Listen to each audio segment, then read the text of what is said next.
Recording live from Glory Hole Studios in Chicago and beyond. This is Cognitive Dissonance. Every episode we blast anyone who gets in our way.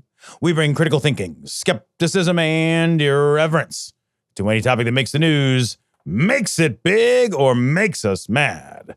It's skeptical, it's political, and there is no welcome mat. Today is Thursday, November the 18th, and a lot has happened. Holy cow, man. My friend, in the What 7 a days. week. What a week. Since we've recorded. Yeah. You know, we are obviously going to spend some time today talking about the Charlie Kirk killing. Some people, by the way, were pushing back. I just saw one or two pushing back on the use of the word assassination. I think that's a bad pushback. I just want to pause there. It's a bad pushback. I think the assassination is the right term for the way that for the impact that this has on our political landscape. Yeah, I mean, we don't get to decide who's political just because we don't like them. Like exactly. The government literally lowered the flags across the country to half-mast. So we can't, just because we didn't like him and we didn't think he had anything real of importance to say and thought he was divisive and said racist and transphobic things, doesn't mean he's not a political force. Absolutely. When the vice president of the United States gets on the deceased party's podcast the next day and says out loud, I wouldn't be vice president if it hadn't been for Charlie Kirk, I don't think that it is a reasonable position at that point to take to say that this does not have political impact such that this is an assassination. Yeah, absolutely. So I just want to, for sure, just like pause there. But so much has happened, and we've learned so much, and then really importantly, we still don't know so much. Yeah, there's a lot we don't know.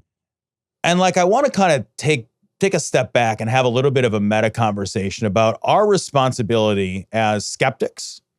And then a little bit, Cecil, I think about our responsibility, meaning mine and yours, as people that have an audience. Because I know it's something that you take seriously. And I know it's something that I take seriously as well. Like, we are privileged enough, you and I, to have this soapbox, this microphone soapbox, and to be able to reach out and to say, hey, here are my thoughts. I'd like you to hear them. And then when we reach out and we touch, however many thousands of ears in that process and reach out and connect with those people, I think concomitant with that is I feel a deep sense of responsibility to try my best to only say true things first, as best to my ability. And then also, I think crucially, to avoid speculating about things that I don't fucking know about, right? To not try to create a sense of expertise where expertise doesn't exist. Sure. It's a very different thing than having an opinion. An opinion's like, hey, here's my take on it. An opinion is essentially, here are my feelings and thoughts around this topic, but I'm not trying to engage in the process of reality creation. And I think there's a real essential and important difference there. We are living in a post-truth world where the process of reality creation is a endeavor of all of the technocrats currently in power. The power brokers on both the right and the left are all engaged in this real, distinct, and purposeful process of reality creation. I don't want to add to that information ecosystem. Yeah, me either. I don't want to add to it.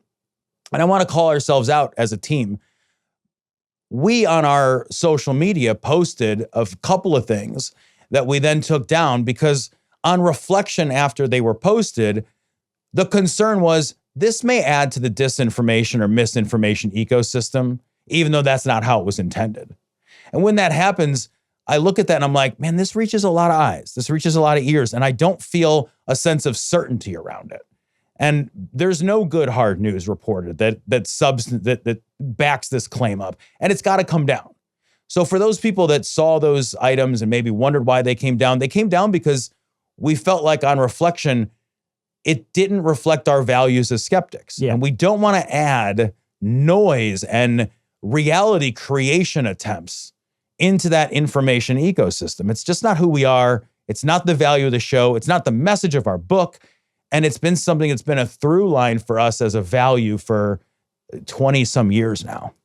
Yeah, I think too, one of the most important things we don't want to do is become a stop on someone's adventure of confirmation bias. Dude, 100%. And what is happening and what I'm seeing a lot of, especially in the wake of Charlie Kirk's death, is that there are a bunch of people who are finding a thing they think is true because it matches their values. It matches the things they want to be true.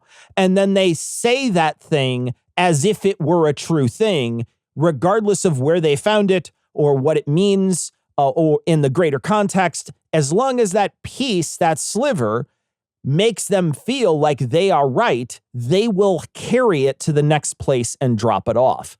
And that is a bad way to think. I want to say this, and I think this is an important way to frame this whole conversation. Regardless of what this person who shot Charlie Kirk's motives were, that is not a reflection of the left. So I don't believe that he is left, first off. I don't think I haven't seen any evidence to say that that's true. But even like, let's just for a second role play for a moment and say that he was someone who was deeply entrenched in leftist politics. That doesn't mean that those things are the things that made him violent, because there isn't a sense that people need to be killed for their opinions on the left. And it's not a thing that's repeated often on the left. Sure, are there people who say it on the left? Yes, of course. But there are not a large group of people who think that that's true. So it's not like it's cultivated here and then that person did it. So if you happen to identify with a group of people that Charlie Kirk was harming, you don't have to feel responsible for anything because you didn't do anything, nor did the ideology that you're trying to protect do anything. That was not part of this equation. So you don't have to find pieces that reinforce this because there is nothing there. What we have is a group of people who want to hurt people that are marginalized, and they have found a way to manipulate this in some way to do it. And that's what we need to defend ourselves against. Yeah, man, 1,000%. I think that you very much hit the nail on the head there. There is, and we're going to talk about this in some detail in just a moment with a really great article from NPR. But I want to just make sure that the position that I think all should hold is articulated clearly. On November 11th, we recorded. And we said, hey, there's no reason to say with certainty we know what the political ideology or motivations of the killer are. It is now a week later. The charging documents have been released. I would suggest we still have no reason to say with certainty, I know what the motivations of the killer are or were. The information that's come out is fucking outlook not so clear, right? It's not definitive. It's not clear. There was a rush to say, this was far right Groyper stuff, right? And here's how we can interpret these memes. It all felt to me in the moment like that's possible, but it's not certain. And I think that we should draw a distinction for ourselves between what we think is likely to be true and what we are willing to broadcast out to other people. I think we have a real responsibility, especially as people with an audience, to broadcast out not what we think is likely, but what we know is certain and what we've vetted through hard news sources only. You might pop around online and see a bunch of really persuasive arguments that say, hey, I really think that this is probably how such and such issue works. But if you can't say that with real certainty, vetted through actual hard news and facts that support your supposition from in multiple ways, you really should be careful about what you broadcast out. Because when we broadcast stuff out, both individually and like as an organization, like, Cogdis as an organization, but also people individually, that shit can go viral. That shit can reach eyes. That shit can reach ears. I think we as skeptics have a responsibility to not do that. And again, that doesn't mean that you can't speculate among your friends. You can't have conversations personally. You can't or shouldn't feel a certain way about, hey man, I just get a sense that this evidence points in this direction. But if you're not certain and the evidence from hard news sources doesn't say this with certainty is true, I think we need to be better skeptics about how we interact with other people, right? And persuade with other people. So that'll lead us, I think, real well to this really terrific article from which I'm going to quote extensively because I just think it's like real important for us to think through together. This story is from NPR. Why was Kirk killed? Evidence paints complicated picture of alleged assassin. Now, this is an article that just came out this morning at 5 o'clock. And really, this article starts off, I'm going to read some things. It mentions the charging documents. And in the charging documents, authorities cite text messages that Robinson allegedly exchanged with his lover/roommate, a person they describe as a biological male who is transitioning genders. The document also includes another text in which Robinson allegedly explains that he killed Kirk because he had had enough of his hatred. The presumed motive has added fire to a rash of speculation by high-reach conservatives who've suggested that this motive equated to a political ideology. And I want to pause there. What I think is important to sort of reference back to what we just said is that those high-reach political conservatives were saying this before they had this evidence. Yes. That's real fucking important. There were a lot of people, to be very blunt, like there were a lot of people who were saying this before they had evidence, and then were saying it wasn't this before they had evidence. There's a lot of people making speculations, but really, Cecil, the only people that count are the people with authority and the people who can act based on their speculation. And what I mean by that is that the truth matters less than what those in power will do with the story. We have this like focus, I think, because it matters to people like you and I to try to say, well, I want to learn true things. I want to focus on what's true. I want to get to the bottom of this. That's a great impulse. That's the right impulse as a person. I also think, though, that from a strategic, political, pragmatic perspective, the truth is actually less important than the story being told by the people in power. And there are sort of two different lanes, and we need to pay attention to both lanes. If we try to fight the story being told by the people in power, if we try to fight that story with the truth, I don't think with bad actors that's going to be effective because they've already sort of set the stage, you know what I mean, to be bad actors. Yeah, I think that there's a lot of things that we can glean from their motivations. And one of the things that we know about them is that, one, they had already chosen the motive before they found the motive, right? So they had already decided that this was the motive before it was the motive. We have a story we may or may not get to of Nancy Mace, the morning it happened, coming out and saying the Democrats own this, right? Like that's what she says after all this happens. There's no reason to think at all that any Democrat had anything to do with this period, but she 100% walks out and uses that as their motivation to go after people that she doesn't agree with politically. They use this as a tool. They were excited when this happened because they knew they could use it as a tool as soon as it happened.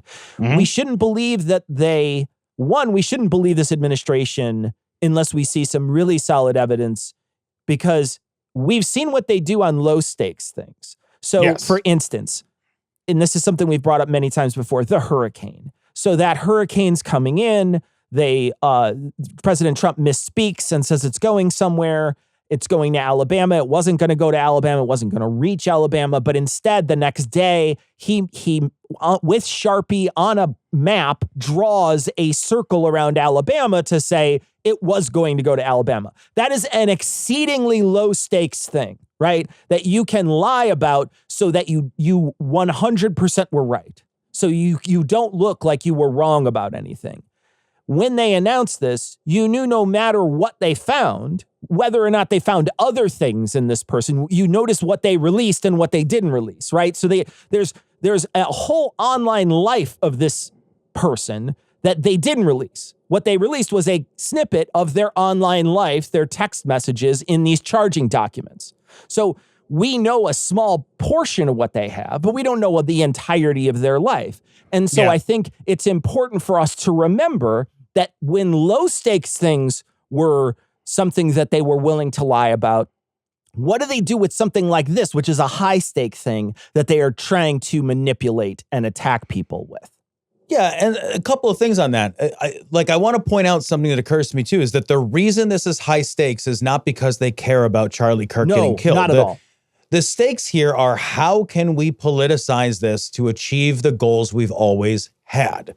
That is why the stakes are high, because their potential to weaponize and leverage this event into a whole host of political gains for them is so great. Yes. That's why that's one of the reasons, right? If you need more than one, if you need reasons why these kinds of killings are a bad thing, right? And we talked a little bit about this on the last show. Strategically, practically, pragmatically, politically, these backfire. These are not good things. These do not push the progressive cause forward. We cannot kill our way into a more progressive environment. What we've done instead is we have emboldened and empowered, like a Reichstag fire, a fascist regime. They need something like this. Something like this is actually of terrific political value. This is a lot like when Trump gets shot in the ear at that event, sure, right? Immediately it turns it into a powerful photo op, and immediately it galvanizes a group of people to do work and to make decisions that they otherwise did not have the political cover to do. Now there is tremendous political cover to do this. To your second point about, look at what this administration was capable of in terms of lying about low stakes stuff. Also look at, Kash Patel already lied directly on fucking in writing and everything on this event. He said, we have a suspect in custody. They did not have a suspect in custody, right? They were interviewing somebody, and then they later released that somebody because they had nothing to do with it. So this is already a Justice Department whose interest in the truth is low. Yeah. Their interest in a narrative is very, very, very high. Centering the truth is a bad idea right now if you want to make political hay out of this. So they're not centering truth. Yeah. What they're centering is, how can I motivate, galvanize, and get these other agenda items that I have and have always had pushed forward faster than I would be otherwise able to. That's because there's a race to become the underdog as quickly as possible. Yeah, there's always a race so that your side looks like you're the one being attacked, because then more people will be sympathetic to the things you do afterwards. So we are being bullied, we stand up to the bully, and now look at all the things we did in retrospect are justified. And so that's why they're doing it, because their narrative depends on them not being the oppressor. Their narrative depends on them being the oppressed. So that is why they do this every single time there is something, because it's a cycle with them. It has to happen this way. They oppress people a bunch of times, and then when finally something snaps, and it may not even be the thing that you would expect, which is you bullied people enough that they step up and attack you. It may not even be that, but they will suddenly claim the underdog status and spin it back around again. And it's a constant cycle with them. Yeah, man. So I'm going to read a little more from this article. Little is still known about Robinson's politics. According to the charging document, his mother told investigators he'd become more pro-gay and trans rights oriented within the last year. It also includes a text message allegedly written by Robinson that said, "Since Trump got into office, my dad has been pretty diehard MAGA, but Robinson is not registered with a political party in Utah. There is no evidence of his positions on other issues of importance to the left, such as immigration or labor." The dearth of information about Robinson's political views has suggested to some researchers of online culture and shootings that there may not, in fact, be much more to Robinson's alleged violence than a single issue grievance. They say that one particular piece of information shared in the charging documents lends support to this theory. He says, allegedly, "Remember how I was engraving bullets? The fucking messages are mostly a big meme. If I see notices bulge ooh-woo on Fox News, I may have a stroke." For researchers who examine how online culture manifests in the real world, this evidence strongly reinforces their analysis that Kirk's alleged shooter was obsessed with what some call the performance of violence. I think this is a really important part of this article. They say that the use of online memes that are inscrutable to a general public likely was intended not to signal any political tendencies. Rather, these were meaningless in-group jokes primarily circulated among young, extremely online gamers, and they are emulative of other acts of violence that have succeeded in stirring up discourse. That idea of the performance culture of violence is a really important idea. I think that there's reason to think that he did have an issue, that Tyler Robinson did have potentially an issue of grievance, right? He said that he thought that, allegedly, said that he thought Charlie Kirk was full of hate, right? So he's not just singling somebody out in order to create like a ripple, but he's also not potentially doing that too. And I think that the inscrutability and the sort of divorcing of context that is part of the sort of like perpetually online memification of like discourse in some of these spaces where there's an intentional deflection away from context for these jokes and for these sort of in-group messages is all blended together to say what I really want to do is show off and show people and demonstrate and perform. It feels very similar to that guy that stole and disseminated a whole bunch of classified top secret information online. And the motivation for it turned out to be not political at all, but it turned out to be he's online a lot and he just wanted to show off. That is a perfectly valid potential explanation, for what happened here. Yeah, and they're talking to people in this article who understand this online culture. And I think there was a rush initially to attach this person to Nick Fuentes and his group, right? Yeah. A lot of people I saw were saying this is Nick Fuentes clearly is this person who influenced this person, and Nick Fuentes just recently went after Charlie Kirk on his show, and this is a fight between those two. And it was a way in which to distance the people on the left from anything that happened. And I sympathize with that for sure, 100% sympathize with that, because there's a part of me that really wants that to be true. But there's another part of me that says that those things don't necessarily mean that he's part of that group. It doesn't necessarily mean that he is in with that crowd. What it means is that some of these things are some of the things that terminally online people in both groups might be attracted to and use. And so we've got to be careful if there's a Venn diagram that shows that maybe people that like Nick Fuentes and maybe people that go on 4chan and maybe people that go on these Discord spaces and maybe people that go on to certain Reddit subreddits all sort of share the same memes. We can't suddenly just say, this is a person who is allied with this one group and I wash my hands of it, because those spaces overlap and they interact with each other. That's it, dude. You know, like part of the problem with nihilistic irony as a sort of cultural humor and value is that if your language, if the online and cultural language centers itself around nihilistic irony, then definitionally everything means nothing and all things are available for appropriation. And that appropriation of every side for this nihilistic ironic humor, which is a hallmark of the perpetually online spaces, it creates a lack of meaning. There's not a single-centered meaning that you can say this symbol symbolizes this other thing, because all groups using nihilistic irony as a primary tool for their cultural signaling are going to say everything is available for the same level of appropriation for humor. And so everything is nothing. And that the ability to sort of suss things out in a meaningful way really is stripped bare and shouldn't be.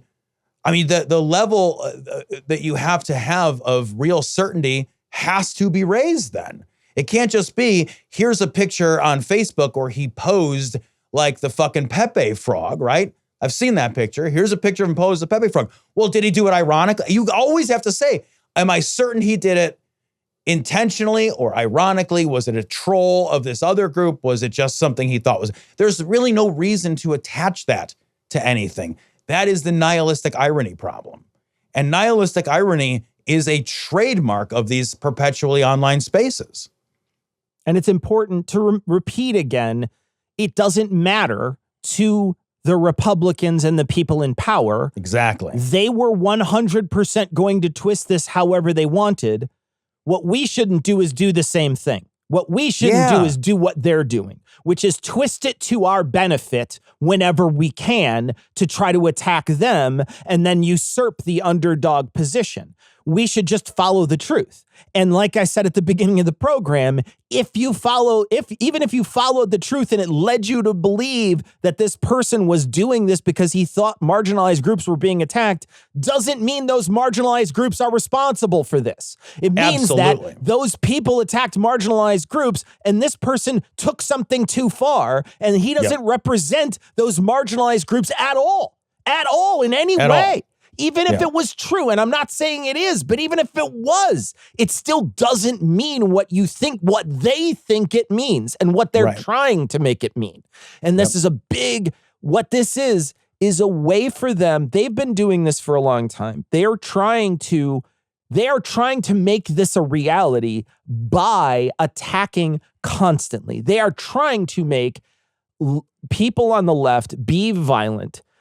You ever see those videos, Tom, those videos of people driving, and they'll be driving a car along, they'll have a dash cam, and someone will literally cut in front of them and brake check them to try to get an insurance thing. You've seen that happen, right? Oh, yeah. The right has been trying to do that to the left forever. They're trying to bait you into hitting them so that then they can call you violent. They've been doing it We've been doing this show for a decade and a half, and they've been doing it for at least that long. So they've been trying to bait people for a very long time, and they've been doing it constantly. And they've been waiting. That pole has been in the water for a real long time, and most people don't bite on it. Most people just say, you're a fucking idiot. You're an asshole. You're an idiot. Shut the fuck up. And they get madder and madder and madder, and they keep trying to bait. And so they say worse and worse and worse things. And then when something finally happens, it may or may not be because of that, they will blame it. Would you say, Cecil, that they are masturbators? As soon as you said that, I was like, I am listening, but I have to write down my joke. Yeah. I get it. No, 100%. But I mean, doesn't that make sense? Does it? That's how they act. Yes, absolutely. And that's, I really do think there was a lot of discussion going on online where, and we talked about this on the last show. I think there was a lot of discussion that was going on online that really was like, hey, I feel like the world is better because this happened. I'm not sorry to see him go. Charlie Kirk was a bad guy. He held these bad views, right? And I think that misses the most important point. The most important point is that because this happened, worse, like all of those ideologies that Charlie Kirk and his ilk were spreading and working to create, all of those things will now move faster because they were baiting. Somebody killed Charlie Kirk. They will create a narrative now that pushes their ball forward. And pushes their ball forward faster and harder. They're going to get their insurance claim, to use your analogy. They are going to get their insurance claim now. That's it. This is done. Like, that's fucking locked in now. That is fucking locked in now. So this is the danger of martyrdom. This really is. This is the danger of creating martyrs. But this really, I think, speaks so much to the danger of living in a politically charged post-truth world. We cannot, this was never a space that was safe for us to be in. This was never a space where our rights were ever safe and safely protected, and we knew that things were going to turn out okay. It relied on good actors of good faith working to safeguard us against a post-truth reality. When you have the guardians of power working to promote a post-truth reality in order to drive narratives that further their political goals, this is exactly what we should have and did foresee happening. A couple other things that I want to read directly from this article. I know we've been talking about this a long time, but I just think it's the most important thing going on right now. I feel like this is the zeitgeist at the moment. For those who study political and extremist violence, the substance of the messages on the bullet casings is far less revealing than the simple fact that the shooter made the inscriptions at all. They say that this act, combined with information revealed through other news reports and combined within the charging document in Utah, indicate that the suspect was thinking deliberately about how he would ultimately be situated within the universe of mass shooters and high-profile killers in the U.S. Centers, this is this expert, said it was particularly revealing to read about Discord chats that Robinson reportedly participated in after the killing, where he claimed his doppelganger had committed the shooting and he better get rid of his manifesto. What he was doing here with this act was very performative. He was performing internet culture, and specifically mass shooting culture in general, with the etchings on the shell casing being memes, with the joke about having a manifesto. It is all very performative in that regard. We talked a little bit about the performative nature of it. I want to talk a little bit about performing internet culture. I know it's something that I've expressed concerns about before. Internet culture, when it is this sort of like dark space culture, where is this sort of like everybody is open and available for attack. You know, there's a distance between us and them that is, I think, inherently dehumanizing when we are online. When we are online, we exist in places that I've been thinking about this a lot. You know, the idea, do you know the idea of friction, like transactional friction? No, I don't. So if you're in business, one of the things that you want to do and you constantly are working toward is reducing friction. Friction is anything that makes a transaction more difficult for the consumer. I also think of that idea of friction as like interpersonal or relationship or communicative friction. I think about how that idea translates. I think it translates really well when we think about differences between online and offline interactions. When we interact with people offline and in the real world, we learn how to interact and we don't get to seek out only friction-free spaces, right? So when I interact with you, Cecil, I have to say something and contend with you seeing me say it. Yeah. So if I say something cruel to you, you're right there. And you're probably not going to punch me in the face, but I might see that I hurt you or angered you or upset you. We are in a space where that tension, the vibe, so to speak, will be palpable. There are in the real world space, there is a tremendous amount of friction to our ideas, to the way that we interact with people, to how comfortable and free we are to do or say certain things and behave in certain ways. As we remove ourselves from that one-on-one space, and a car is a great example of a level of remove. When I get in the car, I might be driving and make a driving mistake and somebody might fucking hit their horn, brake check, and flip me off. That's a level of remove that gives people a little more license to express a certain amount of anger that they're much less likely to express one-on-one in person, right? That kind of interaction, that kind of quick to anger, yelling and screaming, that kind of stuff happens less frequently in person. Move it on to the online space. Now I'm seeking out places where I'm enjoying my space because there's less friction. These people agree with me.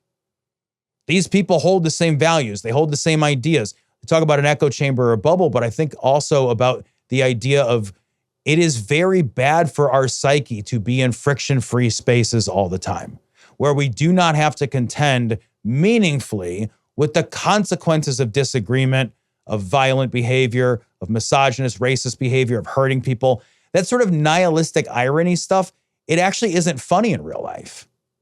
If you were to try to perform that in real life, those same kinds of jokes structured in that deflected from context sort of way, it's not funny in real life. It's really only funny in these friction-free spaces. It really only works well in these friction-free spaces. Performing internet culture, I think, is intensely dangerous, and it is going to become more and more common. And I think we need to be really aware of that and really aware of like making sure that we too and the people around us are not falling into too many friction-free spaces, because I think that therein lies the slippery slope into radicalization. Under the new emblem of the double cross, liberty was banished, free speech was suppressed, and only the voice of Hinkle was heard. All right, so we're going to talk about this article. A bunch of this stuff I think we're going to blast through because we spent 35 minutes on the first thing. But this is from the New York Times. ABC pulls Jimmy Kimmel off the air for Charlie Kirk comments after F.C.C. pressure. So this is an example, I think, of the sort of what's next that we should expect as a result here, which is the weaponizing of the government's ability to shut people down. The F.C.C. can just reach out and flip the fucking switch. And they're like, yeah, here's some fucking pressure. Guess who's off the air now? It's reinforcing the things they wanted to get done. You said this earlier, right? You said they're going to use this in any way that they can to do the things that they had already planned to do.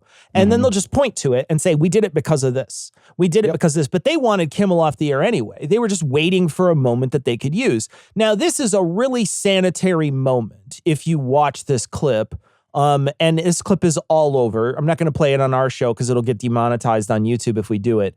But basically what happens is Jimmy Kimmel says, hey, the MAGA people this week are really trying to find out that this person is on the left, and they're really doing their best to make sure that they find this out. We catch up with Trump in front of the White House, and we found out how broken up he is about this. And it's a sarcastic comment because the next comment is Trump being asked, how are you holding up? And Trump responding, I'm okay. Oh, did you see that we were getting this ballroom done? I mean, he literally in the same breath says, oh, did you see we're going to fix the ballroom in the White House? It was 100 years. It's been terrible. And I came in and fixed it. Someone asked him about Charlie Kirk and he turned it into the ballroom. So it's 100% perfectly on point, exactly how Trump thinks and exactly what Trump thinks about Charlie Kirk.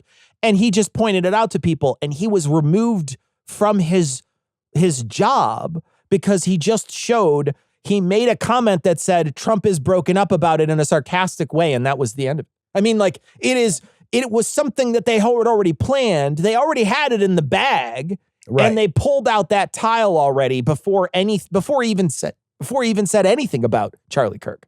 Absolutely. And like there's people who are sort of throwing the consequence-free speech dialogue sort of back at people in this instance. But I want to point out why this is different. So our right to free speech is that the government is not to infringe upon our free speech. And we on our side, myself very much included, has long said that our right to free speech means the government is not to impinge upon my free speech. But if I am otherwise canceled or face consequences for what I say, well, then that's just the natural consequence of saying stupid and shitty things. What's different here is the F.C.C. that's the Federal Communications, whatever the other C is.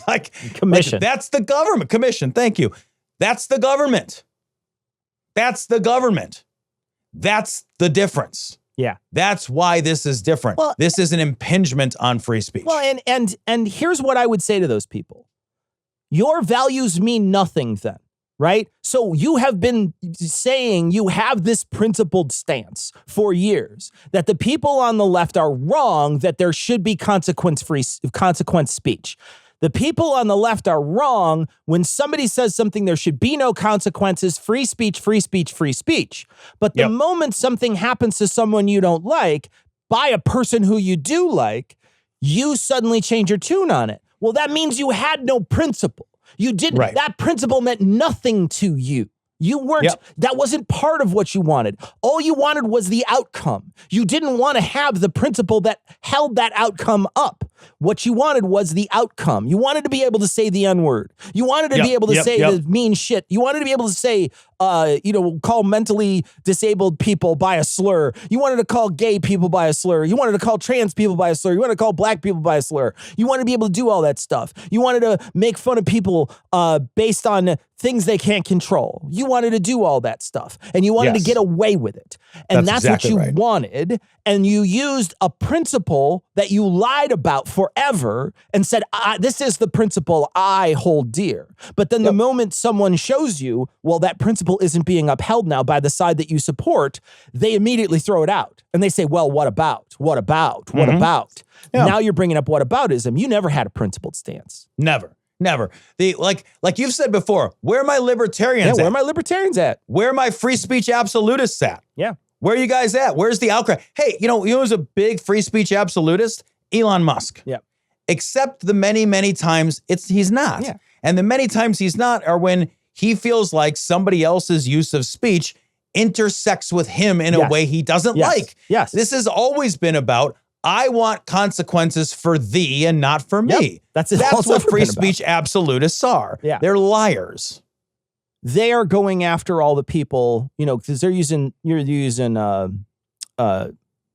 what's his name, Kimmel, as an example here, but they're going after a ton of people, and a bunch of people lost their jobs over saying they weren't sorry that Charlie Kirk died, right? There are a bunch of people lost their jobs over that.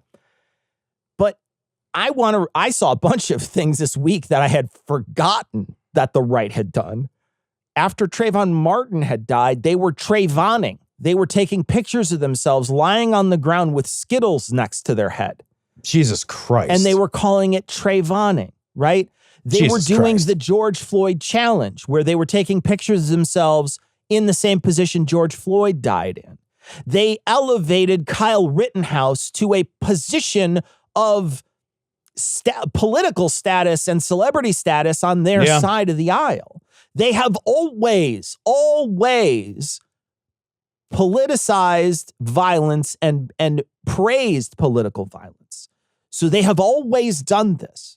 So their idea that they're attacking the other side because they're the ones who are politically violent and spewing political violence is a lie. And it's been a lie forever. Man, after Nancy Pelosi's husband was beaten with a hammer, there were Trump 2024 hammers for sale, like on marketing websites that were purporting to be campaign websites, right? Like Trump literally made fun of it. Donald Trump Jr. posted a hammer and a pair of underwear and said, this is my Halloween costume. Like, these are people making fun of political violence when it's not their side. They have no principles, right? Yeah. Yeah, none whatsoever. And I didn't hear a lot of people making fun of this, just not caring about it. I didn't hear. The bulk of what I saw was people saying, I don't give a shit. Like, he didn't give a shit about gun deaths. Why should I care about his gun death? The end. It is wild that I'm not sad this guy is dead is getting people fired from their jobs. I posted very little. I posted like something to my personal Facebook page, which only has like 150 people on it. It's just my actual friends. Yeah. And I fucking took, even though my profile is not a public profile, I've got every security, I took that shit down. Yeah. I took it down as soon as I heard that people were getting fired. I was like, I'm not getting fired from my day job for this. For Charlie Kirk? Yeah. Are you kidding me? I wouldn't skip fucking lunch for Charlie Kirk. Did you or did you not say that? What? No. Answer the question, motherfucker. Did you or did you not say that? Yes, I said that. However, whatever with your however. This story's from the Huffington Post. Reporter reveals Nancy Mace's stunning hypocrisy on Charlie Kirk's death with just one question. So South Carolina Republican Nancy Mace, as you mentioned before, she came out and she said the Democrats own this. That is a direct quote. Let me read it again. Democrats own this was what she said, referring to the Tyler Robinson shooting, allegedly, Charlie Kirk. NBC's chief Capitol Hill correspondent Ryan Nobles then asked Mace, by that logic, do Republicans own the shooting of the two Democratic lawmakers in Minnesota?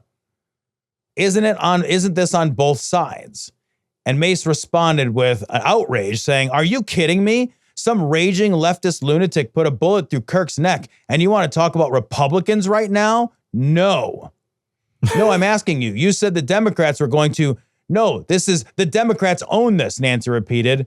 But is there a problem with political violence across the spectrum? Nobles asked. Yeah, we're talking about Charlie Kirk right now, Mace dug in. That's the subject of this. That's what we're talking about right now. Democrats own this 100%. They can't answer the question honestly. They can't take on the subject of the real question, which is, do political parties have a responsibility when they stoke violence and otherism and vilification and demonizing of half the country, half of the rest of the country? Very clearly, that answer is yes. Yeah. Very clearly. Like, if we're going to say our words mean something, and every side is agreeing to that piece at least, right? Otherwise, you wouldn't get canceled. Jimmy Kimmel wouldn't get canceled if his words didn't have impact. Yeah. Everybody is like in agreement with, hey, words matter. Words actually matter. Yeah, they have I think a real we're all impact. on that same page now. Before Right. maybe we weren't, but now we've got to be. We have to be, right? There's no getting around it. So there's no way for the Republicans to pin this on us without them saying, hey, I've got some shit that's got to stick to me too, unless they just avoid. Yeah, that's what they're going to do. And especially the people who aren't smart enough in the moment. You see what she came out with, right? She came out with the conclusion that she wanted to make clear to everyone, and it's the conclusion that everybody on that side had come to well before there was any evidence for it, was they immediately wanted to do what they could to reclaim the underdog status as fast as possible. So that's what she was trying to do. And when someone came out and said, wait a minute, hold on a second, let me just see if you're logically consistent with the position you're holding, she immediately pushed back and she floundered. I mean, she literally floundered. She says like, well, I wasn't talking about that. I wasn't talking about deaths on my side. I was talking about deaths on your side. There was a video that I saw the other day. I wish I'd sent it to you, but it was one of these things where a erstwhile personal reporter, right? Like just some guy is what I'm saying with a camera. He approached a congresswoman and asked her to sign. He said, oh, it's so nice to meet you. You've done such great work. I really appreciate it. Would you mind? And she's like, oh, thanks so much. That's so nice to meet you too. And he's like, would you mind signing one of your tweets? And it was a tweet calling for like the execution of Democrats. And she got fucking mad as hell and like stormed off because they can't face their own words right now and call out the other side. Yeah. It's impossible. Yeah. You cannot call out the other side for stoking violence and then also not embrace the reality of your own calls for violence. Yeah.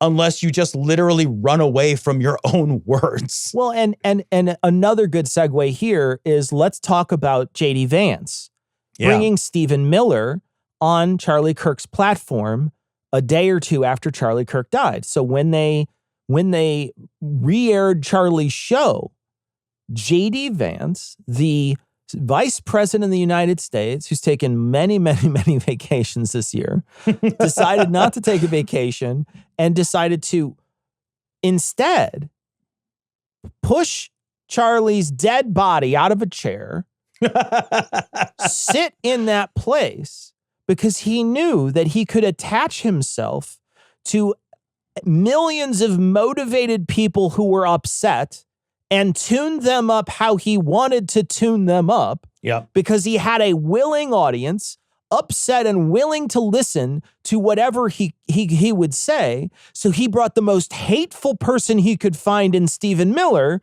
to come threaten all the people who they are going to blame for Charlie Kirk's death. And it was a perfect confluence of things because they knew they needed to get that message out as fast as possible because, again, that feedback loop requires it. They require them to get that message out so that their side can then dig their claws into something that makes them rabid and makes them upset because that outrage culture is the only thing that they can cultivate.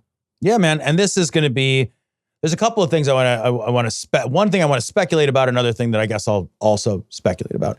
I strongly suspect that this will be the ongoing and galvanizing message that they center their 2026 strategic midterm plans around, right? I think that is almost certainly now the case. That has been handed to them on a silver platter. They are going to use this to fire people up, to show up in turnout and the 2026 midterms that otherwise may not have been fired up to turn out. They are going to, this is like, if I was a strategist, I would say, awesome. As a strategist, this is valuable to me, right? Because I am a crass and craven opportunist. I would be thrilled for this. Here's the thing that I also think is, and this is Tom Curry just speculating about stuff. So like, don't take this as a certainty, right? This is just speculation.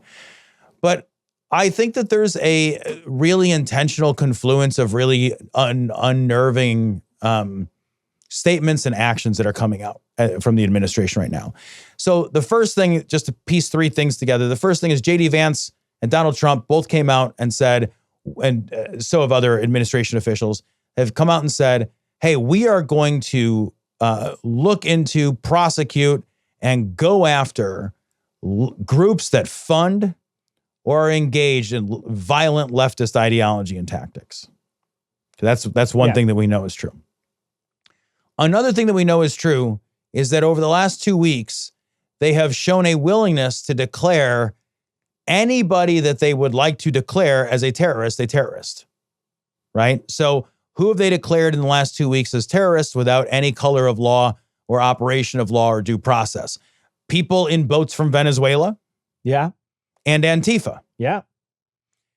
The other thing that they've shown is that once somebody has been declared by fiat as a terrorist, they can be summarily executed by the United States military. Those are just three facts, right? Yeah. Because they blew up. They can hold you without like, isn't it still that if you're a terrorist, they can still like break some of the rules in which they hold you and question you and all those other things too. There's due process isn't the same for terrorists than it is for other people. Right. So now we are declaring leftists the subject for investigation and elimination as an ideological force. We know that the administration is very willing to declare by fiat who is and who is not a leftist, who is and who is not a terrorist. And we know that they're willing to use the military, both as the National Guard, right? And in terms of using the full-time service members to shoot out boats, or blow up boats.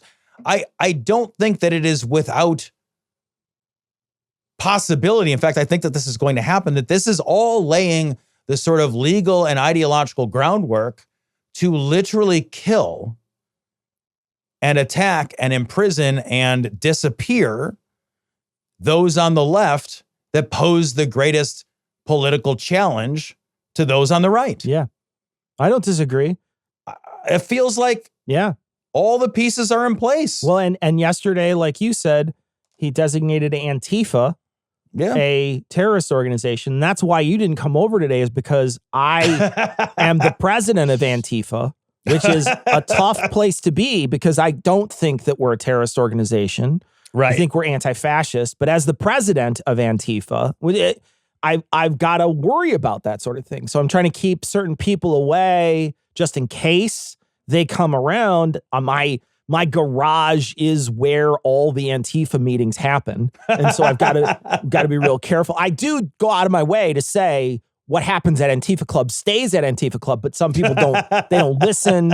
They go out and they talk about it in different places. It's a whole thing. So we've got to be careful now. We do have to. Don't tell anyone I'm the president, by the way. Whoever's listening, don't tell anybody I'm the president of Antifa. It could really be very difficult for me if you do and that. Also a client. Yeah. So do I guarantee it? I guarantee it. Clark took an herb once and he had heart palpitations and diarrhea. No, it's true. I shit myself, mate, and I had a boner at the same time.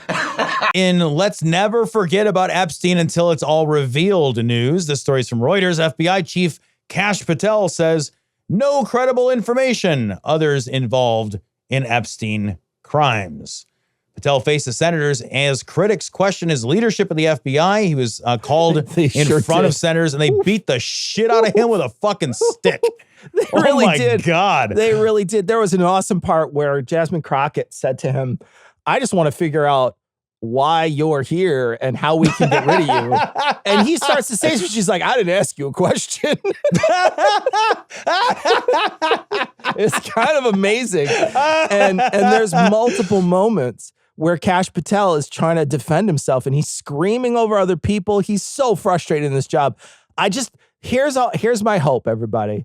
I hope that everybody who can frustrate these people does, and it does serious damage to their health, their mental health. That's all I hope.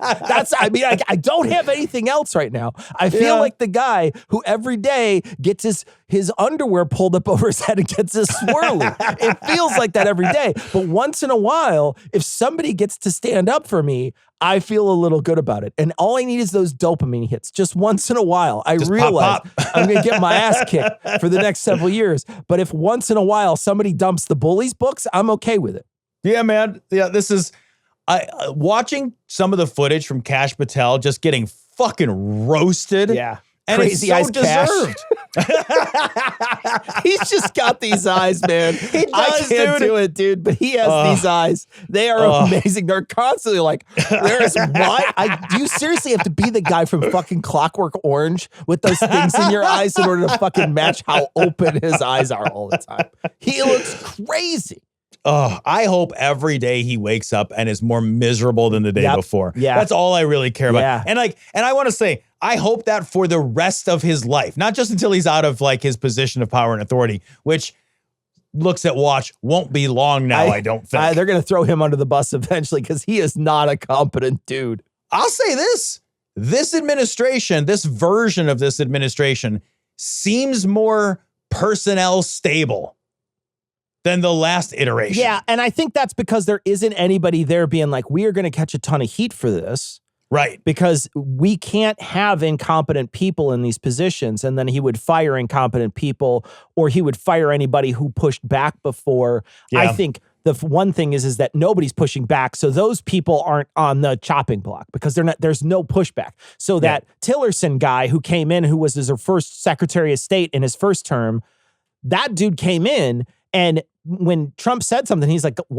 you're a fucking idiot. Shut the fuck up. And then Trump's like, get out of here. I'll throw ketchup at you. And then so he ran out, and he's like, great. I didn't want to be here anyway. You're an asshole. And then he quit, and then he had to find another person. And I think that he's not experiencing any of that because they're all sycophants. And the other thing is that there's nobody there who's on his ear, because Stephen Miller couldn't find anybody who's competent if he had two hands and was walking around a room full of competent people and had his eyes wide open. He couldn't find a single person. So he is 100% not able. And so the only person, like the worm tongue in his ear that's whispering poison, that person doesn't know what competence looks like. So there's not any, and there's no risk for them anymore. There's no risk that they have an incompetent person in there. I just want to stop for 1 second though and appreciate when Cash Patel was on the microphone after they found the alleged shooter of Charlie Kirk. He gets on the microphone and he says, and to Charlie Kirk, I'll keep the watch, brother. I'll see you in Valhalla. That was the cringiest fucking thing. I like my whole body. Like, I think my arms and legs sucked into my torso at that moment. I was like one of those stretchy men that you let go and they snap back in. Like, it was one of those moments. I was like all my fucking limbs turtleified, and I just shot them back into my body. I cringed so hard. Is there like the whole like warrior culture fucking performance shit that the right does is so fucking embarrassing. So cringe, dude. Not in small part because they look like the biggest fucking weenies. Yeah. Like, as warriors go, I'm like, Cash Patel? Yeah. Really? Cash was coming up to everybody's waist at this thing, too. Yeah. Like, can you imagine like Cash Patel? He'd be like the guy like he'd be like the Viking who can't lift his battle axe. You know, he's just like, he's got a little hatchet, and everybody else has his helmet's too big for his head. It keeps like shifting and covering his eyes. Little one. That's amazing. He's like Elmer Fudd. Like, he's Jesus like Elmer Christ. Fudd in the Kill the Rabbit thing with the fucking like spear and magic helmet, like 100%. For real. Yeah. And like, then you have like Charlie Kirk as a warrior. He's going to like bare his baby teeth in defiance or whatever. Are you gumming at me? What are you doing? Dude, until the tooth fairy gets your last tooth, I'm not afraid of you, man. Like, are you kidding me?